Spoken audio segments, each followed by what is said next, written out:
Man. It's like a Marvel film every other day. I'm exaggerating slightly, but Ant-Man is back on the big screen. Antman and Wasp. Is it officially called Ant-Man and the Wasp: Quantumania? Is that the name of it officially? You are exactly right. Yeah, you are down to the last detail. That's exactly how it's typed out. Well, I think this is Scott Lang's with Paul Rudd, acting. Is this his fourth appearance on screen as Ant-Man, or is it like his fifth or sixth? Do you know how many times he's been on? So I think 5 times. So of course the Ant-Man trilogy, which this is, the third one of that trilogy. But then also he was in Civil War and he was in Endgame. Okay. So that's 5. We might be missing one. I'm not sure, but I know it's at least 5. He was also in What If, but that's kind of the spin-off thing. So, but I got to say, Paul Rudd, absolutely love Paul Rudd.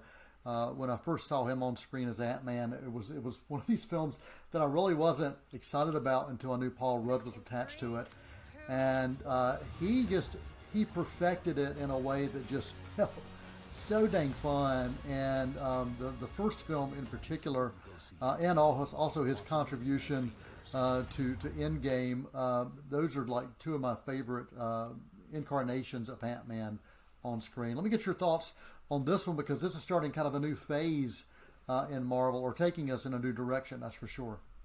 Yeah, absolutely. So we recently had an announcement a few months ago that the next big Avengers films that we're building to are the Avengers Kang Dynasty and Avengers Secret Wars, and that's coming in like 2025.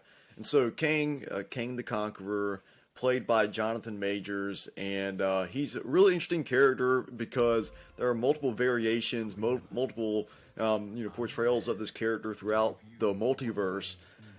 We kind of got our first glimpse of him back in 2021 in the season finale of Loki, as he was known as He Who Remains, which is kind of, he is a variant of Kang, but he was a much more benevolent, or I would say, much more benevolent character than Kang the Conqueror, who all he wants to do is conquer. That's all he wants to do.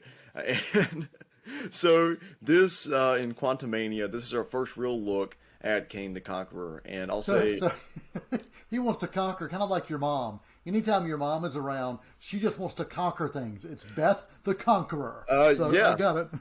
I couldn't have said it better. Yeah. So yeah, I'll say Kang is definitely as advertised. Jonathan Majors, he's just a treat to watch in any film or television project, and you just can't take your eyes off the characters that he embodies on screen. And as I was watching this, I found myself thinking, oh man, I really can't wait for Creed 3, which is coming out in a couple weeks. Michael B. Jordan's directorial debut. But ultimately, I think that tells you my overall reactions to this film. The fact that I found myself thinking about Creed 3 and Jonathan Majors more than Quantumania. I loved pretty much everything Jonathan Majors did in this film, but there wasn't a whole lot beyond that to keep me gripped. Well, I kind of hate that, because you and I both are fans of Paul Rudd as Ant-Man. What do you feel the problems were? Because it sounds like Majors was the only thing that kind of drew you into it. And you and I talked off camera, and he didn't really show up in pure essence until the last half or last hour of the film? Yeah, pretty much the last, it's only 2-hour film, and it's the last hour when we really get a good look at him. And this is one of the strangest story structures I've seen in a Marvel movie. And I think here's a good comparison. If this was a symphony, imagine if the symphony was either a beat behind or a beat ahead every time there was supposed to be a big, exciting crescendo or a quiet and reflective emotional moment. That the tempo was just off the whole time. And another crucial character in this movie is the character of Cassie Lang, Ant-Man's daughter. But this was an actress who we've never seen play the character before, Catherine Newton. She's a good actress, but in the first 2 Ant-Man movies, we had the young actress Abby Ryder-Fortson, who was excellent. And then we had the time jump in Endgame, and we had Emma Furman in just a couple scenes in Endgame, and she made a huge impact and had very beautiful on-screen chemistry with Paul Rudd in terms of that very believable father-daughter relationship. But here she was recast with Catherine Newton, and I was talking to my friend Andrew about it, who went to the screening with me, and we think she was recast in an attempt to bring more comedy to the character, because Paul Rudd himself was so funny. But the thing is, comedy is so difficult to just to nail on the head, and the grammar of Paul Rudd's comedy is so hard to match, and the tempo of the emotional beats that I was talking about earlier. I think they would have been in better rhythm if the Cassie Lang character had been written and directed more consistently to elicit that pathos. And I feel like they used her primarily to fit that Paul Rudd humor mold, and her actual emotional characterization was more of a secondary priority. Well, comedy in itself, it's a language all to its own, and just because you know the words to speak doesn't mean you can eloquently deliver the comedy. I mean, comedy is not just about what's about the actual words that are spoken, but it's how you present those words, and also how they can play along, especially if you have other characters, how they play with other characters. And to me, you don't need to have another Paul Rudd. But, in a film, Paul Rudd in his character, especially in Ant-Man, he's enough. He's absolutely enough. Now, if you can find some great supporting characters to help that, as we did see, especially in the heist, in that first one, some of that supporting cast really worked well with him. That core group worked well, but that's not always the case. And so when you try to force it, sometimes you can have problems.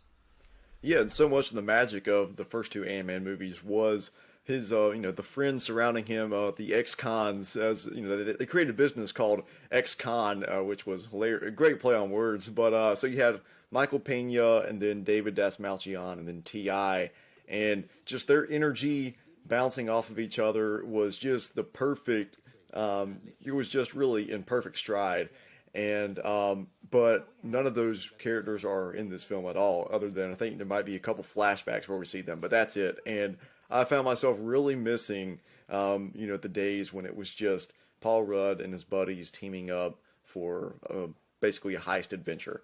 And there are some elements of this which are similar to a heist, but it's a heist with much greater stakes, and stakes that it's hard to connect with on an emotional level just because they are so outside of the territory of what we're used to with Ant-Man. And the whole movie, the whole central theme is looking out for the little guy, which I love that, but it gets too expansive too quickly for you to really connect with the little guy in this movie. So it sounds like there were quite a few issues you had with it: character chemistry, the editing, pacing, and maybe even the direction for this one as well. It sounds like all of those things kind of combined to maybe not make this as a top Marvel film. Is this one you're probably not going to go back and see over and over and over again? Yeah, I'd be interested to go back and see it. I know you haven't seen it yet, so I'd like to see your reaction and watch it with you. And you speak of the direction, I do have to give credit to Peyton Reed. He's actually the first MCU director to finish out a trilogy with a character, and he did a great job with the first two Ant-Man movies, and he's done some great work on The Mandalorian.